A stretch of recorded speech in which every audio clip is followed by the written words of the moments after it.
Welcome back, friends. And today I have a special collage of what I have always called chapter books or chapbooks.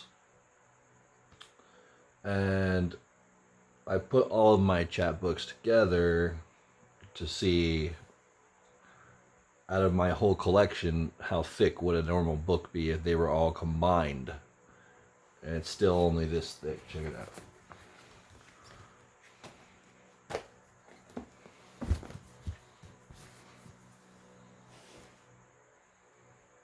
Just average big.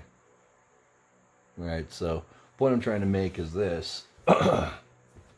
Oftentimes I would stray away from these books. I'd be like, hey, I'm not going to pay on the upwards of $20 for a pamphlet.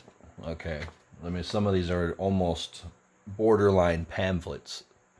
And that's why you got to read the description, make sure that whatever you're buying is worth it. Because you may see something, oh, wow, a book on the subject, and you get it, and it's a chapter. So, hence the name. Anyway, some new authors I purchased and some old revisited authors. Also have this little copy of the Grand Grimoire. I collect all the grimoires, so I think there's maybe only 2 or 3 major grimoires that I don't have. And it's either because they're out of print or it would be way too expensive to buy the ones that are left. It's funny when you go through a book of yours that you've owned for a couple of years, and if you're like me, you bounce all over the map, read half of one book, then go back to another book. I read between 3 to 5 books all simultaneously, if that makes any sense. I skip around a lot when I read, so that's a strange reading style. So I don't think most people would have that same problem that I do. So anyway, ta-da! Lucifer Drofakel's sigil. For you guys that study the grimoires, you'll know that this is a very rare, one of the rarest manuscripts, but it's very popular now in print and has several publishers for these chapter books. The Pact with Lucifer Drofakel. This is the tattoo that's on my shoulder. It's just funny, when I opened this page, I already had anointed this sigil in the book right after buying it, almost instinctively. The Circle of Pacts. Basically what this grimoire covers is it covers pacts, which include making a pact with Lucifer Drofakel. So this again is going to be a Christian based system. Not Christian, but I would say biblical, Hebrew, and Old Testament God names.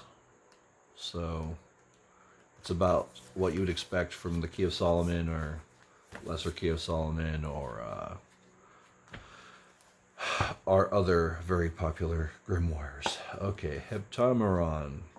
This is one that I think is really worth covering a little bit about. I actually did do the ritual in this book, and this was years ago. Years and years ago now. And I remember I actually got creative and did this circle in 9 feet in my apartment on a painter's drop cloth. And I still have that that drop cloth.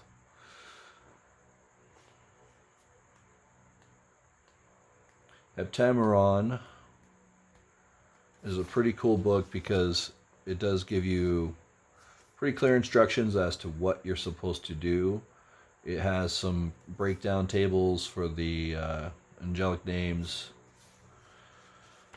just to make things a little easier to look things up. It's more dictionary oriented in the back. So if you find a name and you want to know more about it, go to the back.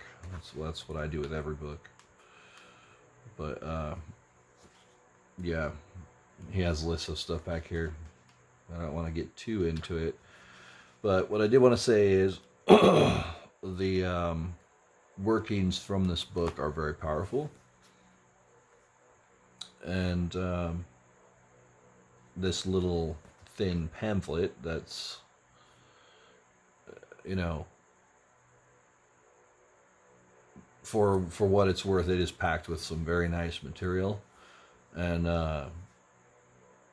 one way or another, everybody needs a copy of the Heptameron. It's a classic. It's just, it's everything a grimoire should be, in the sense that if you're a ceremonial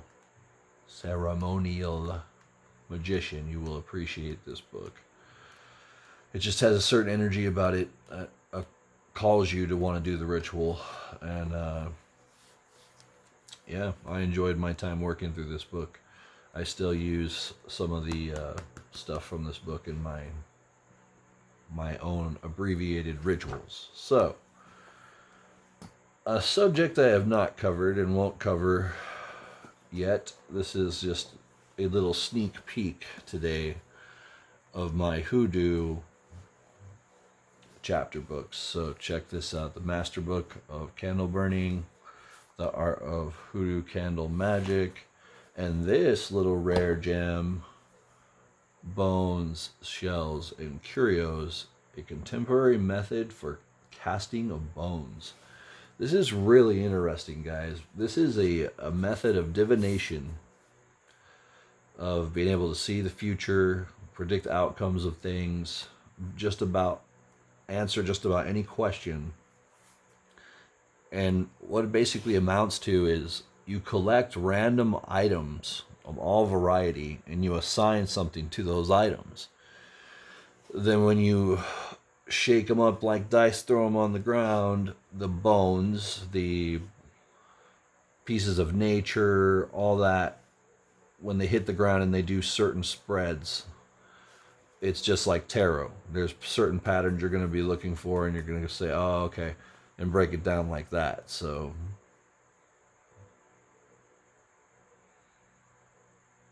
I think that this author did a great job.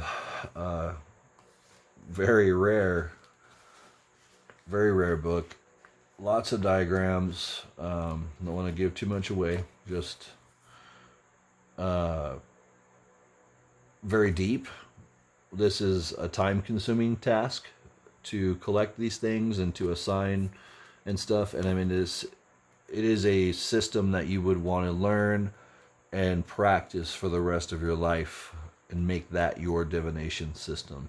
It really is very clever, because we forget that in primitive cultures that did magic, we didn't have Amazon.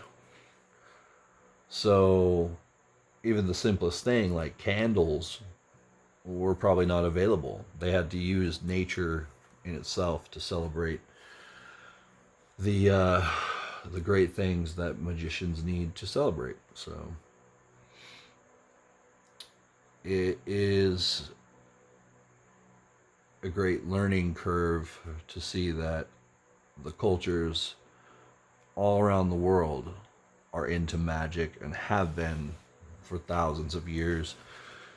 And when you study these traditions, you start realizing that this is deeply personal. The only other people I know of that do a system like this are the Indian tribes.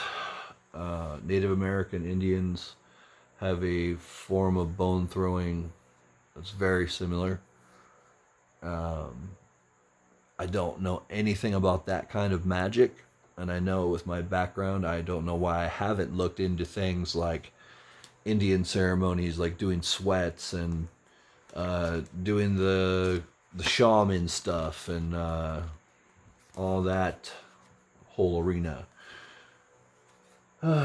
Well, long story short, these chat books are great. I'm not going to go through all of them. This was just a sneak peek of a few others.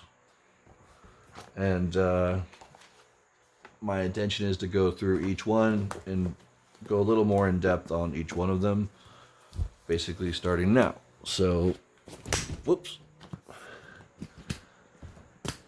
Okay, so